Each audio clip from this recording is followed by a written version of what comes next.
میں نے کل آپ کو بتایا تھا کہ دجال کا فتنہ اتنا ہولناک اور اتنا خطرناک ہوگا کہ جس سے خود نبی پاک صلی اللہ تعالیٰ علیہ وآلہ وسلم بھی پناہ مانگا کرتے تھے، اور آپ سے پہلے جتنے انبیاء اس دنیا میں آئے سب نے دجال کے فتنے سے پناہ مانگی، اور ان سب نے اپنی اپنی امت کو دجال کے فتنے سے ڈرایا۔ حضور پاک علیہ الصلوۃ والتسلیم بھی صحابہ کو فتنے دجال سے جب ڈراتے تھے تو صحابہ کے چہرے پر خوف اور ڈر کے آثار نمایاں ہو جایا کرتے تھے۔ میں نے بتایا کہ آپ سوچئے کہ وہ صحابہ جو دنیا میں کبھی کسی چیز سے ڈرے ہی نہیں، جو صرف اپنے اللہ سے ڈرتے تھے، باقی نہ وہ جنگ سے ڈرتے تھے نہ موت سے ڈرتے تھے، لیکن پھر بھی جب وہ فتنے دجال کے بارے میں سنتے تھے تو وہ لرز جایا کرتے تھے اور ان کے چہرے پر ڈر اور خوف کے آثار نمایاں ہو جایا کرتے تھے۔ اس کی وجہ یہی تھی کہ یہ جو دجال کا زمانہ ہوگا، اس کا جو دور ہوگا وہ فتنوں سے بھرا ہوگا، آزمائشوں پر آزمائشیں ہوں گی، بڑے بڑے اعلیٰ دماغ بھی، سوجھ بوجھ رکھنے والے بھی اس کے فتنے سے دھوکہ کھا جائیں گے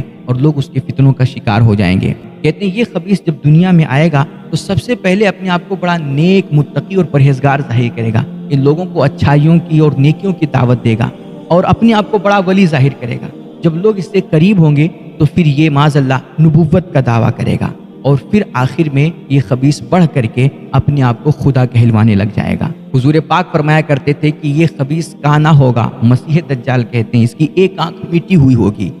یہ کانا ہو کر کے خود کو کہے گا کہ میں خدا ہوں، جبکہ میرے نبی فرماتے ہیں کہ یہ خبیث کانا ہوگا جبکہ میرا اللہ کانا ہونے سے پاک ہے۔ مطلب کیا؟ یعنی کہ یہ جو خدائی کا دعویٰ کر رہا ہوگا، اس کے دعوے کے جھوٹے ہونے کی دلیل خود اس کی ذات میں موجود ہے۔ یہ خبیث عیب دار ہے، نقص والا ہے، اور اس کی ایک آنکھ ہی نہیں ہے، یہ عیب دار ہے، جبکہ میرا اللہ ہر عیب سے، ہر نقص سے، ہر کمی سے پاک ہے۔ خدا کے اندر کوئی عیب نہیں ہوتا ہے، یہ عیب دار ہوگا جس سے پتہ چلے گا کہ یہ خدا نہیں ہے، لیکن پھر بھی اس کا فتنہ اتنا خطرناک ہوگا اور اتنا ہولناک ہوگا کہ یہ سب کچھ جو اہل ایمان ہوں گے اس کے ماتھے پر بھی صاف صاف کافر لکھا ہوگا۔ تو جن کو اللہ توفیق بخشے گا، جن کی اللہ حمایت فرمائے گا، اور جس کو اس کے فتنے سے محفوظ رکھنا چاہے گا، وہ تو اس کی خباثت کو جان جائے گا اور اس کے ماتھے پہ کافر لکھا ہوا دیکھ لے گا، اور یہ سارے عیب کو بھی سمجھ کر کے وہ جان جائے گا کہ ہاں یہ جھوٹا ہے۔ لیکن دوسرے جو عام لوگ ہوں گے وہ بڑے بڑے اس کے فتنے کے شکار ہو جائیں گے۔ اللہ کے نبی علیہ الصلوۃ والتسلیم نے یہ بھی فرمایا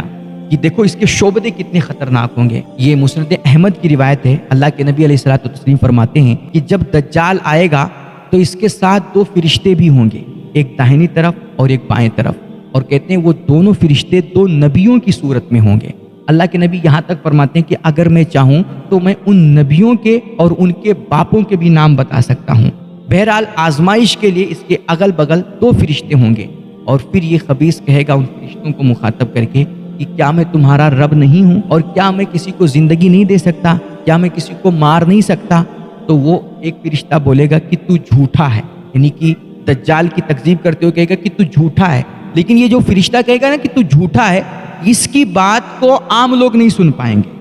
صرف اس کے بغل والا جو دوسرا فرشتہ ہوگا وہی اپنے پہلے والے فرشتے کی، اپنے ساتھی کی بات سنے گا۔ تو وہ اپنے ساتھی کی تائید کرتے، دوسرا فرشتہ جو ہوگا وہ پہلے فرشتے کی تائید کرتے ہوئے، تصدیق کرتے ہوئے کہے گا کہ تو نے سچ کہا۔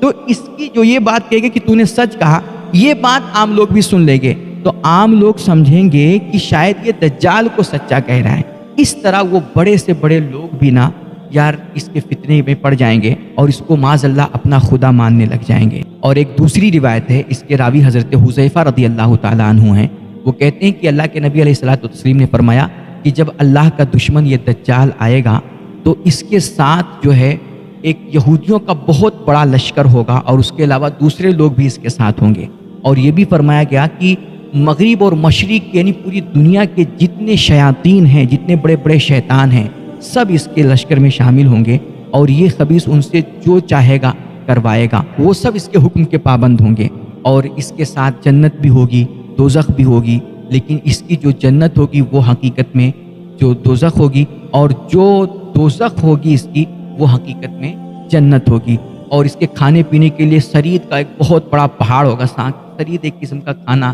جو جیسے دال اور روٹی ایک میں مکس کر کے کھاتے ہیں بہت سارے لوگ، تو اسی طرح کا ایک کھانا ہوگا سرید، جو کہتے ہیں اس کا ایک پہاڑ ہوگا اس کے کھانے کے لیے، اور پینے کے لیے ایک نہر ہوگی پانی کی، اور کہتے ہیں یہ فی سیکنڈ جو ہے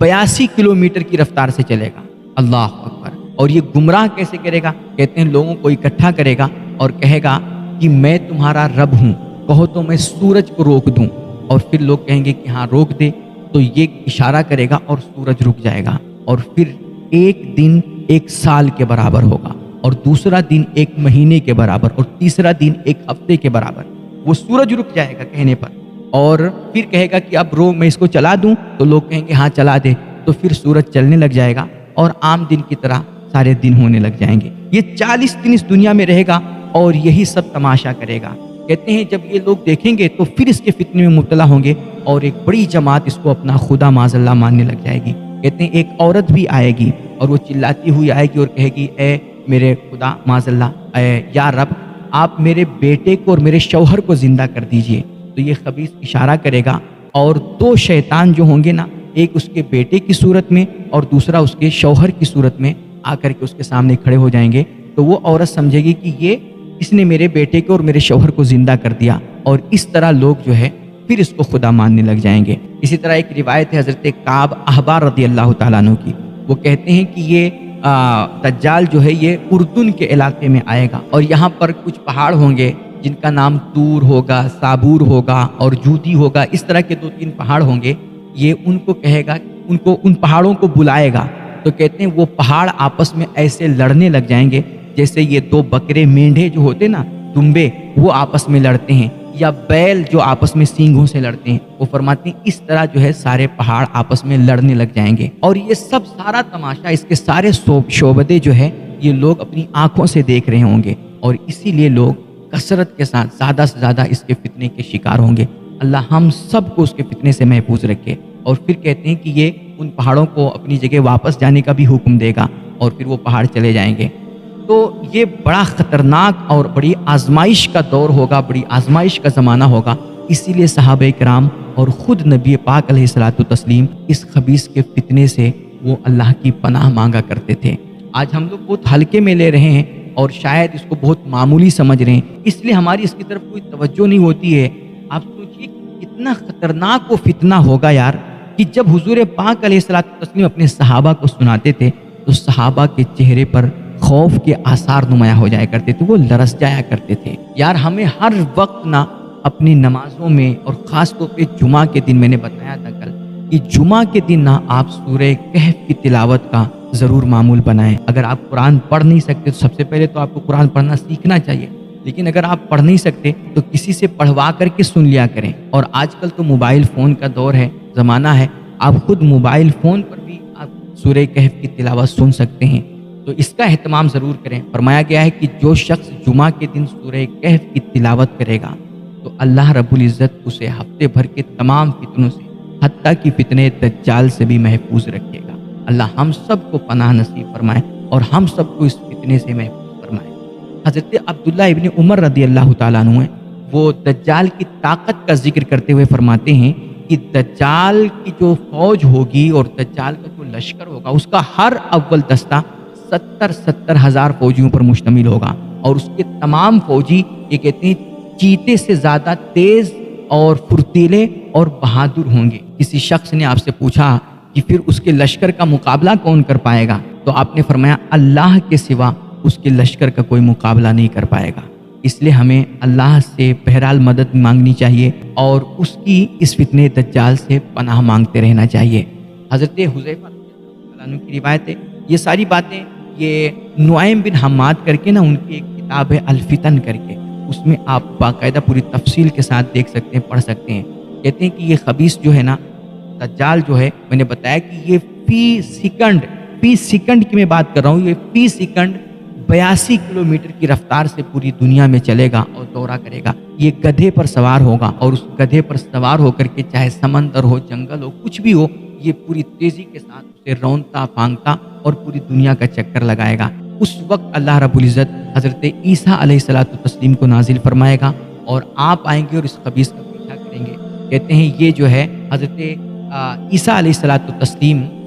پہلے مکہ شریف جائیں گے، وہاں کے علاقے میں، تو وہاں پہنچیں گے تو ایک بڑے نورانی اور جو ہے بڑے خوبصورت چہرے والے بزرگ آپ کو نظر آئیں گے، ان سے ملاقات ہوگی۔ تو آپ پوچھیں گے کہ آپ کون ہیں، آپ تک دجال پہنچ گیا ہے، وہ آپ جو ہے اس سے آگاہ رہیے۔ تو وہ بزرگ کہیں گے کہ میں میکائیل ہوں اور اللہ رب العزت نے مجھے مکے کی حفاظت کے لیے یہاں پر مقرر فرمایا ہے کہ میں دجال کو اس کے حرم میں داخل نہ ہونے دوں۔ پھر حضرت عیسیٰ علیہ السلام مدینے کی طرف رخ کریں گے اور وہاں مدینے کی طرف جائیں گے تو وہاں بھی ایک نورانی اور بڑے خوبصورت چہرے والے بزرگ سے ملاقات ہوگی۔ تو آپ حضرت عیسیٰ علیہ السلام ان بزرگ سے کہیں گے کہ بھائی آپ کون ہیں اور دجال آپ تک پہنچ گیا، آپ اس سے آگاہ رہیے، الرٹ رہیے۔ تو وہ بزرگ کہیں گے کہ میں جبریل علیہ الصلوۃ والتسلیم ہوں اور اللہ رب العزت نے مجھے اپنے حبیب کے مدینے کی حفاظت کے لیے مقرر کیا ہے تاکہ میں دجال کو اس میں داخل نہ ہونے دوں۔ کہتے ہیں کہ پھر دجال مکے کی سرحد پہ پہنچے گا اور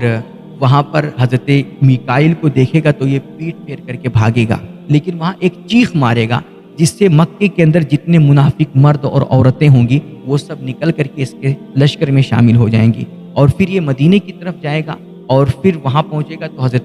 حضرت جبریل کھڑے ہوں گے، تو وہاں بھی دیکھ کر کے حضرت جبریل کو یہ بھاگے گا، اور لیکن بھاگتے بھاگتے یہ چیخ مارے گا اور ایک آواز نکالے گا جس سے مدینے کے اندر جتنے منافق مرد اور عورت ہوں گے وہ سب آ کر کے اس کے لشکر میں شامل ہو جائیں گے، اور اس طرح اس کا ایک تانڈو مچا ہوگا اور ہر طرف یہ فتنہ اور فساد اور جو ہے شرارتیں پھیلائے ہوگا۔ کہتے ہیں یہ مسلمان اس کے جو ہے شرارتوں سے اور اس کے تمام شعبدے بازیوں سے پریشان ہو کر کے تنگ آ کر کے وہ ایک پہاڑ میں جا کر کے جو ہے وہ چھپ جائیں گے۔ اس پہاڑ کا نام بتایا گیا ہے دخان۔ تو اس پہاڑ میں جا کر کے وہ چھپیں گے، یہ خبیث وہاں بھی پہنچے گا اور مسلمانوں کو گھیر لے گا، مومنین کو گھیر لے گا، اور جب ان کو پریشان کرے گا پھر حضرت عیسیٰ علیہ الصلوۃ والتسلیم پہنچیں گے اور اس خبیث کا جو ہے خاتمہ کریں گے، اس کا قتل کریں گے۔